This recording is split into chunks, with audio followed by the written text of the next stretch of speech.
Hello family, welcome back to my channel. আজকে দুপুরের খাওয়া দাওয়া নিয়ে ব্লগ শুরু করলাম।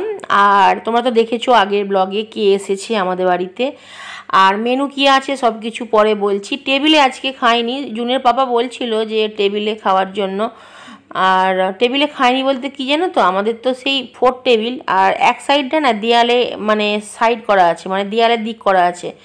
টেবিলটা যে মাঝখানে নিয়ে এসে চারদিকে 4টে চেয়ার নিয়ে বসবো সেই রকম পজিশান কিন্তু নেই, ঠিক আছে। ছোট, আমাদের হলঘরটা খুবই ছোট, আর জিনিসপত্র আছে তো আরও বেশি ছোট হয়ে গেছে। তো এক সাইড তো দেয়ালের দিকে চলে গেল, আর এক সাইডে যদি বসতে যাই তাহলে কিন্তু গণেশের দিকে পিছন করে বসা হবে। তো ওটা আমরা কেউ করি না, গণেশের দিকে কেউ আমরা পিছন করি না, ঠিক আছে। তো তাহলে বসার মতো রইল কি দু সাইড তো বাদ চলে গেল। তো দু সাইডে দুজন বসতে পারবে, খুব বেশি হলে 3জন বসতে পারবে। আর এইখানে আমাদের মেম্বার ছিল 4 জন, আমি বসলে 5 জন হতো। তো জুনের বাবা বকছিল, বললো মেজে বসানোর কি আছে। আমি বললাম দেখো সবাই মিলে একসঙ্গে যখন এই যে এখন খাওয়া দাওয়া হচ্ছে, দেখো সবাই মিলে আনন্দ করে হইচই করে কত সুন্দর করে আমার ভাইয়ের বউ সবাইকে খাবার বেড়ে দিচ্ছি, এর একটা আলাদা আনন্দ। আর বাটি ফাটি করিনি জানো তো, বুফে সিস্টেমে খাওয়া দাওয়া হচ্ছে, আর এটাই বেশি ভালো লাগে। ওই বাটি করে সেই তুলে দেওয়া আমার ঠিক পছন্দ নয়। তবে অনেক মানে আত্মীয় স্বজন হয়, তাদেরকে বাটিতেই দিতে হয়, তাদেরকে কি আর মানে এইসব বাটি ঘটি ধরে দেওয়া যায়। আর এরা তো আমার নিজের লোক, আমার ভাই আর ভাইয়ের বউ মানে তো আমার বোন হয়। তো যাই হোক, এইভাবেই আমাদের খাওয়া দাওয়া হচ্ছে। আজকে লাঞ্চ কিন্তু একদম জমে গেছে গাইস। আর আজকে কি হয়েছে জানো তো, আজকে না প্রত্যেকটা রান্না আমার ভাইয়ের খুব ভালো লেগেছে, আর ভাইয়ের বউয়েরও খুব ভালো লেগেছে। আচ্ছা, বারবার ভাইয়ের বউ শুনতে খারাপ লাগছে, ওর নাম পিউ, ঠিক আছে, ওকে পিউ বলেই কিন্তু কথা বলবো, ঠিক আছে। তো পিউয়েরও খুব ভালো লেগেছে, জুন তো খায়, তো জুনের আজকেরটাও জুনের ভালো লেগেছে, আর ভাইয়ের ছেলেরও খুব ভালো লেগেছে। তো যাই হোক, সব মিলিয়ে সবাই যখন মানে খুব আনন্দ পেয়েছে, আমার খুব ভালো লেগেছে। আমার ভাই তো বারবার বলছে তোকে নিয়ে একটা রেস্টুরেন্ট খুলবো, জানিস তো। তো ভালো লাগছে, মানে অনেকে প্রশংসা করে রান্নার, কিন্তু সবাইয়ের প্রশংসার যে ধরনটা সবার কিন্তু সমান হয় না। তো কিছু মানুষের প্রশংসা একদম মানে আত্মায় গিয়ে লেগে যায় আর কি। তো যাই হোক, আর ও অনেক মানে খেয়েছে কি আমার হাতে, মনে হচ্ছে তো কখনো সেইভাবে খায়নি। না খেয়েছে, 2-1বার খেয়েছে আগে এসেছিলো যখন, আমরা হাতের রান্না, আর বেশিরভাগটা বাইরে থেকেই অর্ডার করা হয় আর কি। আর সবসময় শরীর ঠিক থাকে না, তো ওই জন্য বাড়িতে সবসময় মানে রান্না আমি করি না। যাই হোক, তো ওরা ওদিকে খাওয়া দাওয়া করছে, আর এদিকে তোমাদের দেখিয়ে দিই, ওরা হচ্ছে মিষ্টি নিয়ে এসেছে। মিষ্টি হচ্ছে এখানে অনেক রকমের মিষ্টি আছে, মিষ্টি দই আছে। আর সবথেকে মজার জিনিস কি হয়েছে জানো তো গাইস, আমাদের গণেশ মানে ভাগনাবাবু, ভাইয়ের ভাগনাবাবু, বড় ভাগনাবাবু, তার জন্য নিয়ে এসেছি হচ্ছে লাড্ডু। তো গণেশের জন্য আলাদা লাড্ডু নিয়ে এসেছি, ওটা আমি ফ্রিজে তুলে রেখেছি।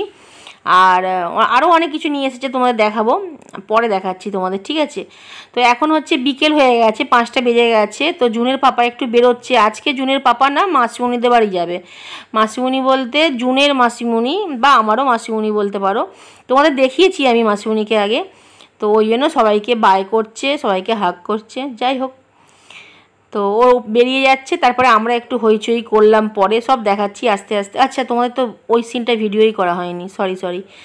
আর যখন ওর পাপা বেরিয়ে গেল, তারপরে আমি আর মানে ব্লগ বানাইনি। আমি ভেবেছিলাম বানিয়েছি বোধহয়, অ্যাকচুয়ালি কদিন না মানে অনেকগুলো করে ব্লগ দিচ্ছি, তো কোন ব্লগে মানে কোনটা আছে আমি ঠিক মনে থাকে না। যাই হোক, তো এখানে রাত্রে চলে এসেছি, আমি বিকেলের দিকে আর ব্লগ বানাইনি, আর ওর পাপা বেরিয়ে যাওয়ার পর ব্লগ বানাইনি। তারপরে ওরা বেরিয়ে গেছে ভাইরা, তারপরে আমি এখানে বানাচ্ছি, কি বানাচ্ছি আজকে, আজকে চানা মশলা বানাচ্ছি, পনির চানা মশলা।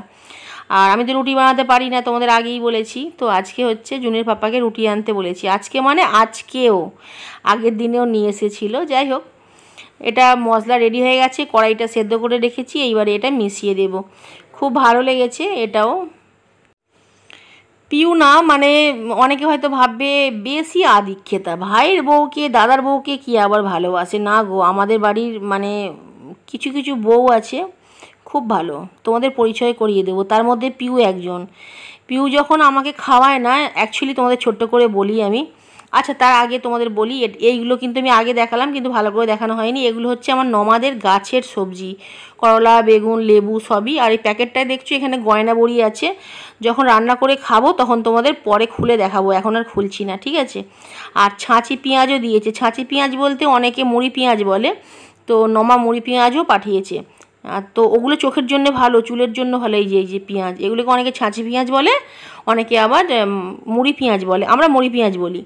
তো এগুলো যদি একটু কষ্ট করে ছাড়ানো যায় না গাইজ, এগুলো খাওয়া খুব ভালো, বাচ্চাদেরও খাওয়াতে পারো, নিজেরাও খেতে পারো, চোখের জন্য তো ভীষণ ভালো, চুলের জন্যও ভালো। তো চানা মশলা রেডি হয়ে গেছে। চানা মশলাটা না এখন সব কিছু দেওয়া হয়ে গেছে, পুরোপুরি রেডি আছে, কিন্তু একটু জেগে জেগে আছে দেখো। এবার এই চানা মশলাটাকে না আমি একটু গ্লাসে করে থেতো করে একটু ঘুম পাড়িয়ে দেবো, মানে একটু ঘন করে দেবো। জুনের পাপাকে খেতে দিয়েছি। আজকের মতো বাই সবাইকে, good night, love you guys.